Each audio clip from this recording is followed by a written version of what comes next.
Hi friends, welcome to வீட்டு சமையல்.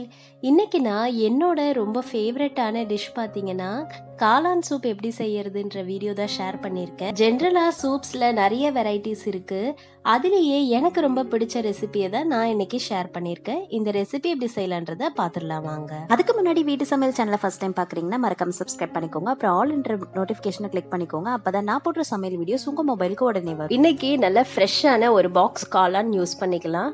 இது கட்டிங் வாஷ் எல்லாமே நான் வந்து ஷார்ட் வீடியோவில் அப்லோட் பண்ணுற நாளைக்கு தேவைப்படுறவங்க செக் பண்ணுங்க. அடுத்தபடியாக ஒரு வானலில் ஒரு டேபிள் ஸ்பூன் எண்ணெய் ஊற்றிட்டு பொடி பொடியாக நறுக்குன வெங்காயத்தை சேர்த்துக்கோங்க. ஒரு வெங்காயம் சேர்த்துட்டு நல்லா வதக்கி எடுத்துக்கோங்க. ஓரளவுக்கு இந்த ஸ்டேஜில் வதங்கியிருந்தா போதும். இப்போ கட் பண்ணி வச்சுருக்க காளானை சேர்த்துக்கலாம். ஸோ அதையுமே நல்லா மிக்ஸ் பண்ணி விட்டுடுங்க. நல்லா கலந்து விட்டுட்டு காளான் நல்லா வேக விட்டுருங்க.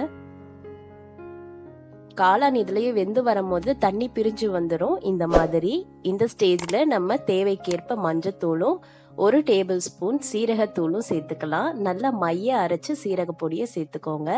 அதையுமே நல்லா இந்த மாதிரி கலந்து விட்டுடுங்க. இப்போ எல்லாம் நல்லா மிக்ஸ் பண்ணியாச்சு. அடுத்ததா காளான் நல்லா மூழ்கிற அளவுக்கு தண்ணி சேர்த்துக்கோங்க.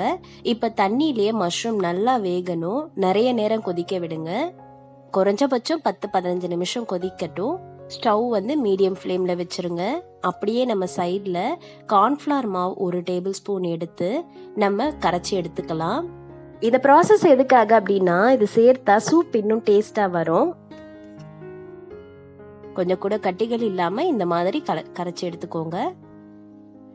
இப்போ நல்லா கொதிக்க வந்துருச்சு. இந்த ஸ்டேஜில் நம்ம கரைச்சி வச்சிருக்க கார்ன்ஃப்ளவர் மாவையுமே சேர்த்துக்கலாம். இது 2 நிமிஷத்துக்கு நல்லா கொதிக்கட்டும். அடுத்ததா ஒரு பாத்திரத்துல ஒரு 2 டேபிள் ஸ்பூன் பெப்பர் நான் சேர்த்துருக்கேன். நல்லா பொடி பண்ணி சேர்த்துக்கோங்க.